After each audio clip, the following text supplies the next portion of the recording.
All right, we are set to go. All right, what's up, YouTube boxing family? Back with another good fight for another good video for y'all today. I wanted to talk about Mr. Xander Zayas. I'm gonna be a little bit critical of Xander. Um, Not only just what I believe in his talents and abilities, but do I believe Xander Zayas needs to leave Top Rank boxing? And my quick response to this is yes. I'm going to give a good, fair assessment of why I believe Xander Zayas should leave Top Rank. Um, so, yeah, let's get right to it. For those of you that don't know, Xander Zayas, Puerto Rican prospect. Well, I wouldn't say prospect at this point. I mean, he's already starting to become a contender, but I don't believe in the word prospect. I would say rookie, per se. Um, he's definitely a rookie in the game, but he is slowly but surely getting to the contender status. But he's a rising up and coming rookie slash a semi contender, I would say. He's 11-0. I believe he has like 7 or 8 knockouts or 10 knockouts. Well, it doesn't matter. I'm not gonna get up get with that. Um, for those of you that don't know, Xander, very good fighter.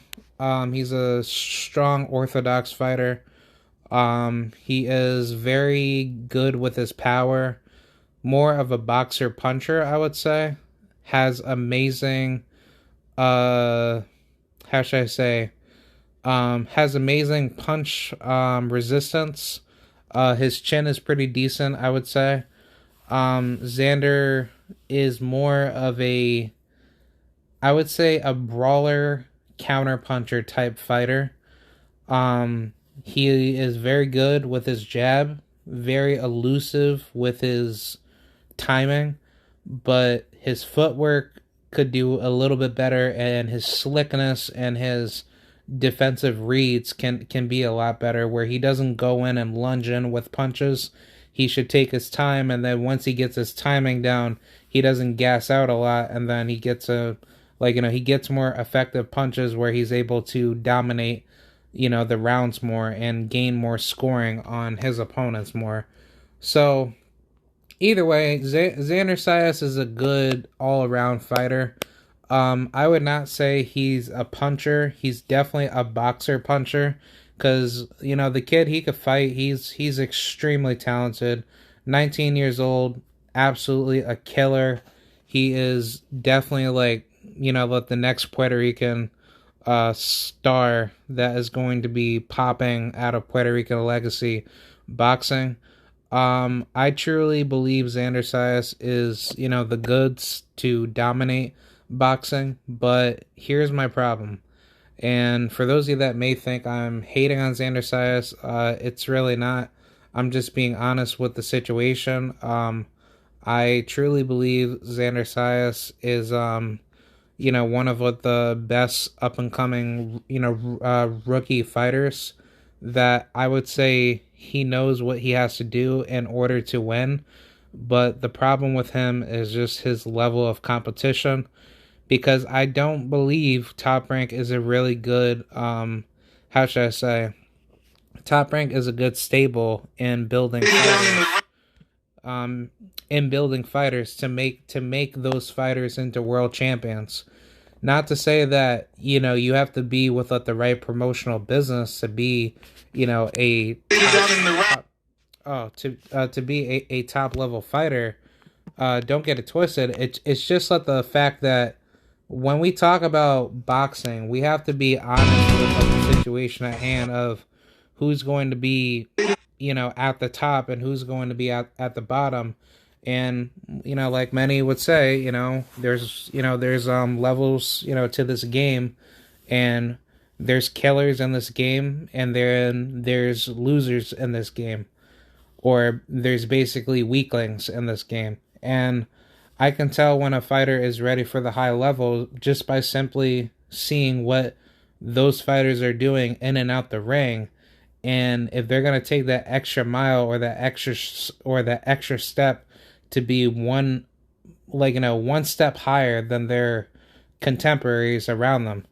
So my only issue with Xander is that Xander, he's a great fighter, but the problem is just that he doesn't have, how should I say, like, the right um opponents in front of him to make him feel more comfortable at 154. Because don't get it twisted, like, Xander is an amazing fighter, but when we're gonna get real on, like, the competition at his weight division, guys like Jaron Ennis is gonna be knocking on his door one day.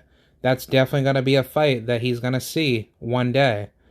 Guys like Virgil Ortiz will be there one day. He's gonna see him one day. Guys like, I don't know, like, I could go with Erickson Lubin. That could be somebody you're gonna see one day.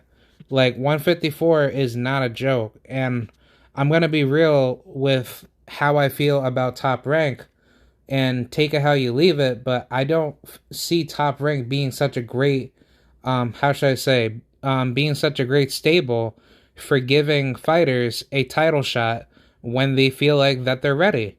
Because what they do is that they give them promises to say, "Oh no, don't worry, you will get your opportunity," but then years later, it's like these fighters that are all propped up to be like all these big stars coming out of the division are never able, or choose not to be great by fighting the best competition, because you see that the level of competition that they face leading up to a world title fight is not the same compared to what some of these other guys over at other stables like the PBC or wherever, where they're taking risk against tough opponents earlier in their career, and they're built to be ready for the world title level.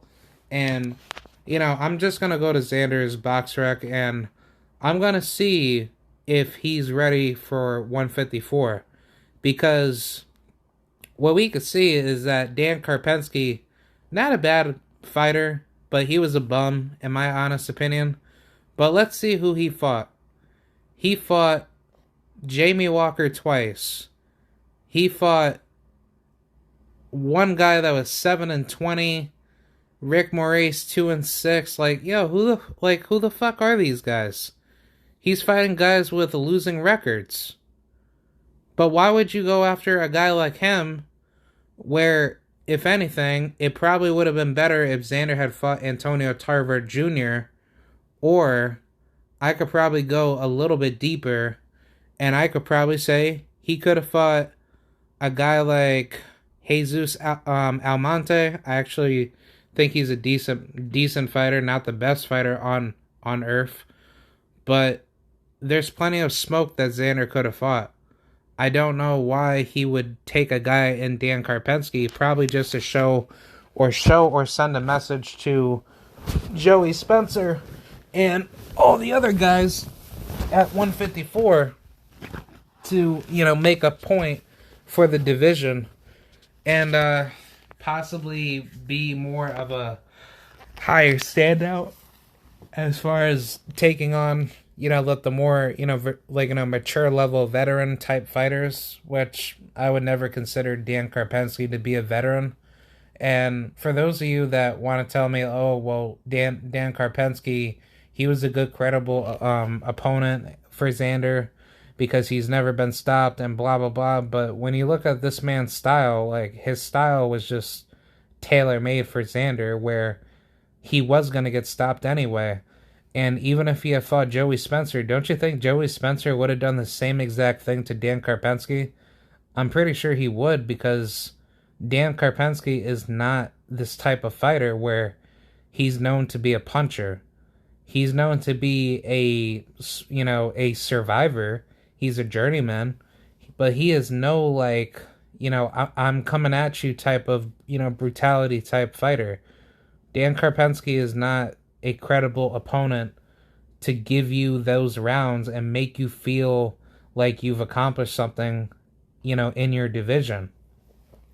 So that's really what the bigger criticism that I have on Xander of why I believe he needs to get out of Top Rank, because the amount of competition that is available for him, I could see him do very, very well.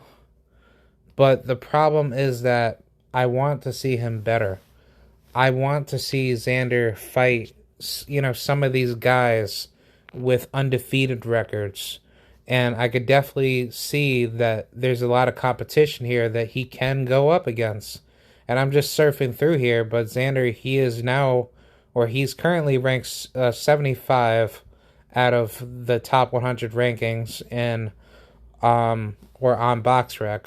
But let's just say if I'm choosing his next 5 opponents that could be possible on the table, I would like to see Xander in the ring with Leon Lawson the third. Why? Because Leon Lawson is a very tall, very athletic range fighter. That's a guy that's going to, outbox you. He's going to give you those rounds. He's going to make you understand why he's, in that division. He's going to give you the lethal tempo of that fight, where Xander, he would have to think very smart to be in there with a guy like this one day. Because I think Leon Lawson will be a very terrific test for Xander. That would be a difficult fight. That's a true 50-50 matchup. He's 6'5". He has a 79-inch arm reach, and the man is 22 years old. Like, even though that he got exposed by Nathaniel Gallimore, this kid is still developing fast. But that is a tough test that he's probably going to have to run into one day. And I guarantee you he'll probably see him at the world title level. I guarantee you, mark my words. So that's opponent number 1 that I like to see him face. Opponent number 2 would be somebody like, I don't know if it's a little bit too early, but maybe somebody like Brian Mendoza. I think Brian Mendoza would be a terrific fight for Xander, because Brian, he knows how to box, but he knows how to give you problems. Brian is no joke. He is who he is, and he is a good, schooled, educated boxer, puncher. Even though he may not get a lot of knockouts, but when you see him box, his boxing IQ is just off the charts, where he doesn't need to obviously he doesn't need to knock you out. He just has great, boxing ring IQ skills. So I would think a guy like, Brian Mendoza would be a good fight for Xander. But I would probably give it maybe 3 to 4 fights later, so that way Xander, he can garner more experience, and then he could be ready for the top dogs that are going to be in the top 100 or the top 50 percentile in his rankings.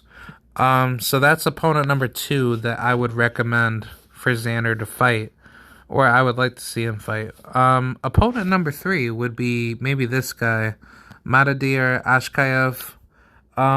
I saw this guy fight against Charles Conwell. He got brutally stopped, which actually I wouldn't mind to see Charles Conwell instead of, this guy, because, why the fuck would you want to face this guy where he just got stopped and he's not known to be a puncher?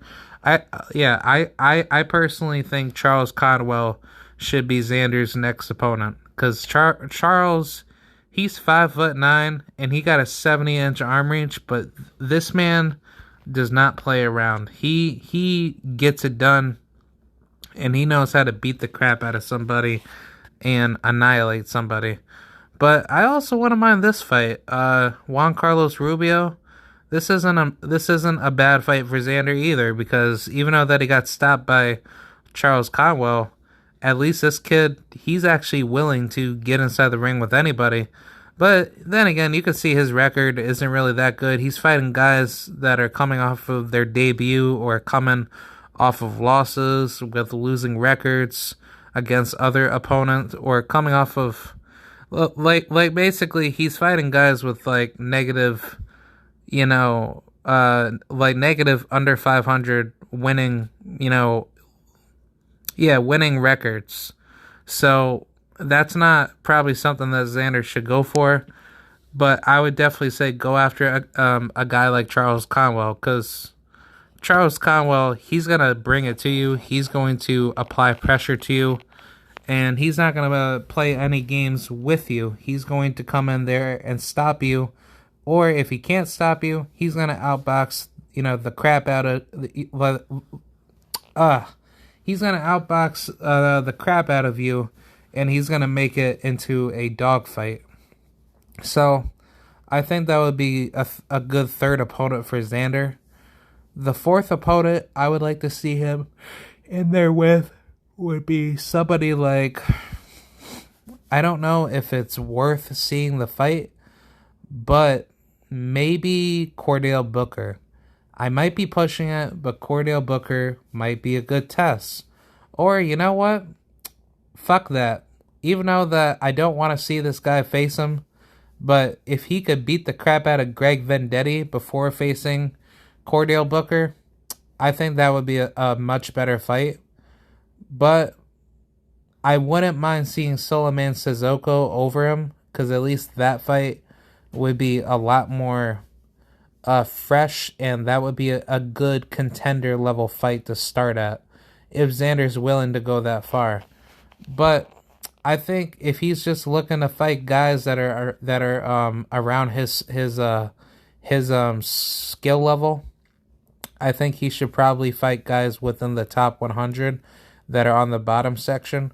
And I think it would be nice to see him face maybe a Nathaniel Gallimore in the future. Even though Nathaniel Gallimore, he don't play around either. That man will stop you if he sees any holes he can expose.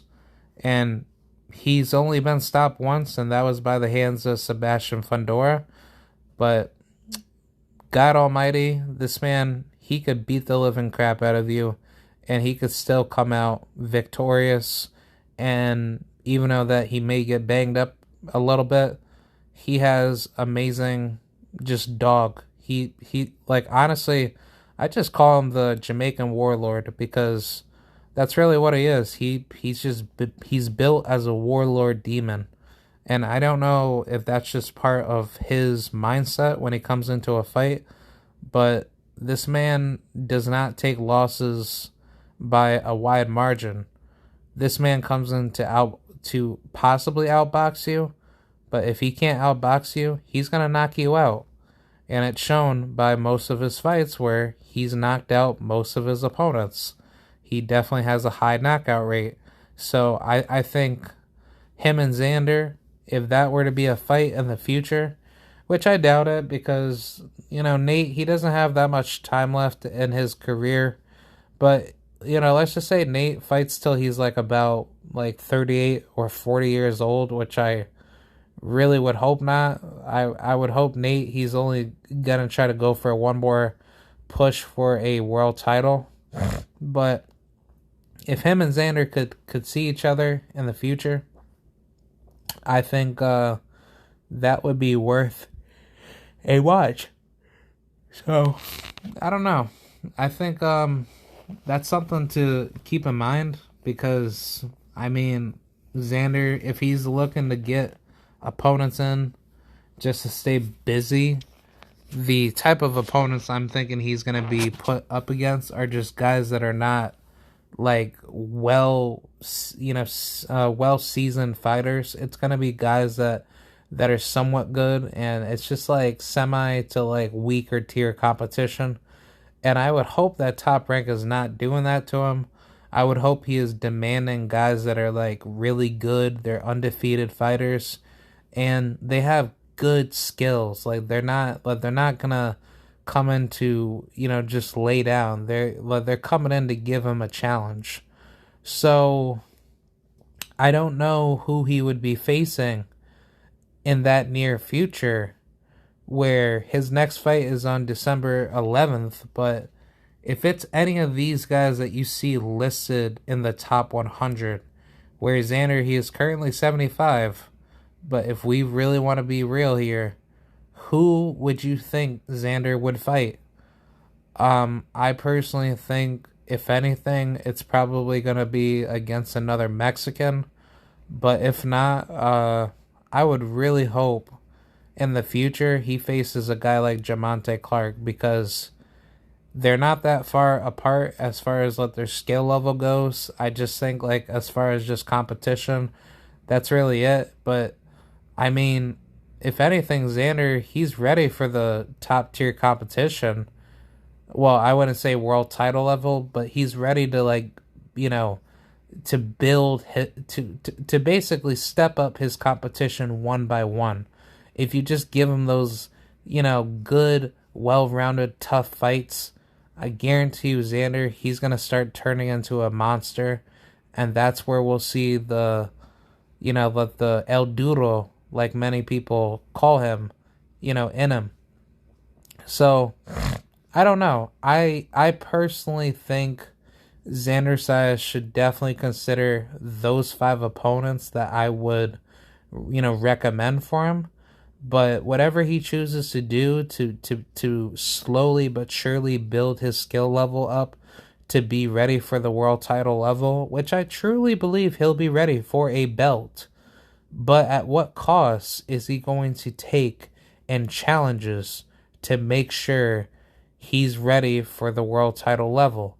Because let's just say if Xander loses either one of his fights as he's stepping up the competition leading up to a title, are we going to just say like Xander isn't that good and blah blah blah? So he needs to quit boxing.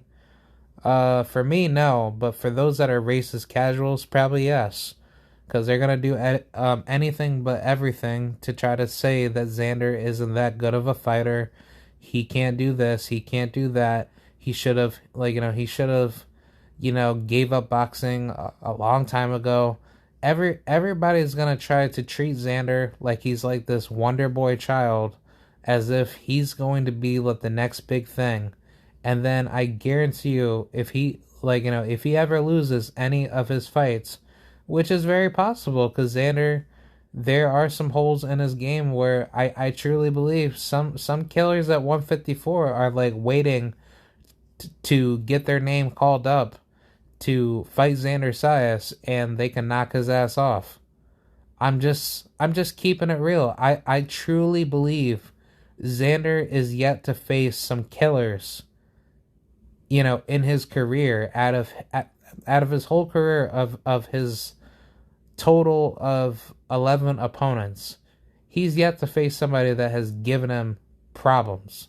And don't get it twisted, like Xander has been in some good fights, but the fights themselves are not describing me what type of fighter Xander is.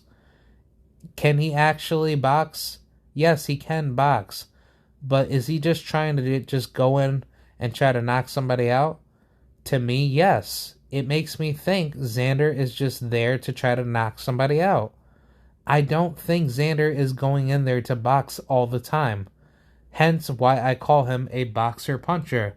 Because a true boxer puncher would always come into the mindset to know how to box, but never try to go in and try to punch somebody out.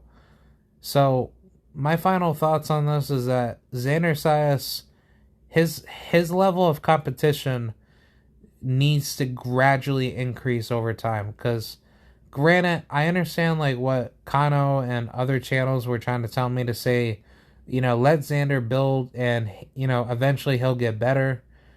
And I agree with that, but the problem with that is just Xander, he has so much room for improvement that he needs to work on immediately. Because when he gets up to those like glory years, in his early 20s or just 20s in general, he needs to be ready.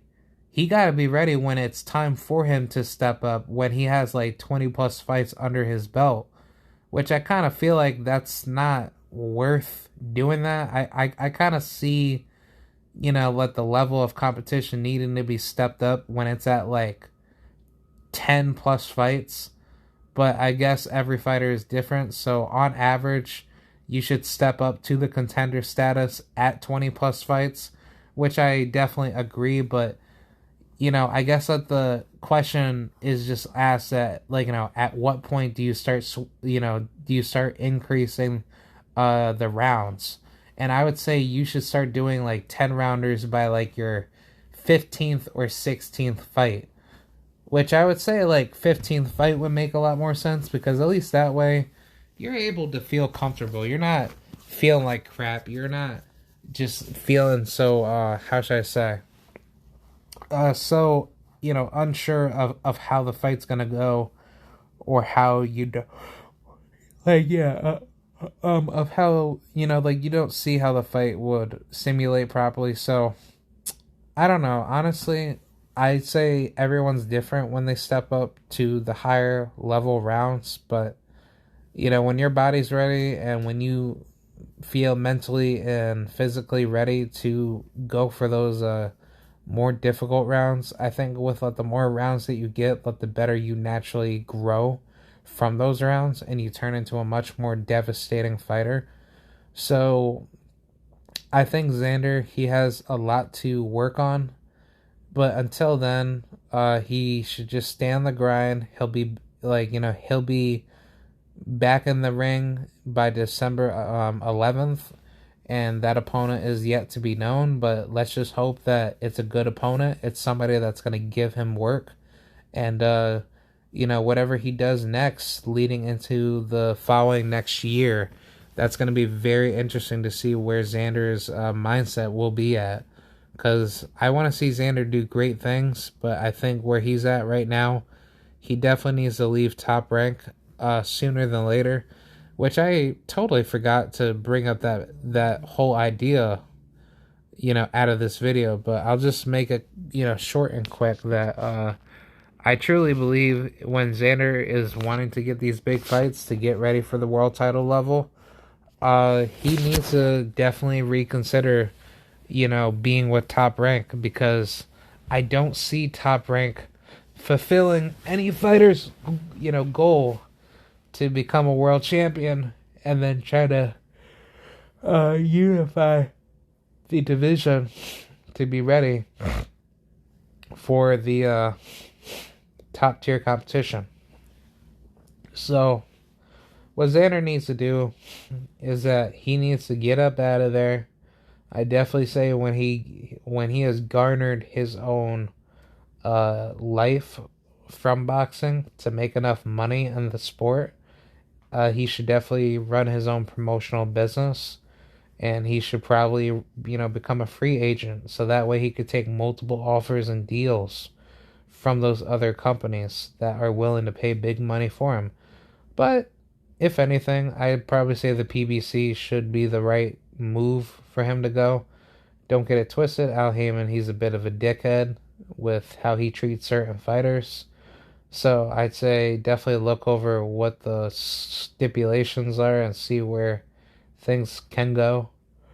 Because I truly believe that a lot of boxers really need to start running their own promotional chains, and they should have somebody help them out in the process of doing that. So that way they can make more money off the back end, and then every time when they fight under a big card, at least that way they're getting paid money for it, and whenever they have fighters coming under them to fight for those cards, it actually helps them get more money, off of other fighters that are being co-managed by other fighters that are, the promoters of their own fighting business. So I don't know. I would like to see Xander, definitely do something like that, because I think eventually he's gonna need to do something like that. I think he understands, that the money that he starts getting from Top Rank, it's not gonna do as much as what he wants it, to be, financially speaking. But if he's able to manage the money that he receives and saves it in a timely manner, and he's gonna do bigger things with them, with it outside of boxing, by all means, do what you believe is right. But I would say for the sport of boxing itself, you should really consider having to use your money to invest into boxing more and become your own promotional label, because that is what's going to bring more eyes to the sport. And a guy like Xander is not going to, be around forever. So I would say definitely have your own promotional wing. So that way you don't have to have a manager. You could just do it all by yourself. And yeah, you have everything set. So that's pretty much it. I want to see the best out of Xander, and I think the best is yet to come. So that's pretty much it for me. Hopefully, we get to see what Xander is about in December.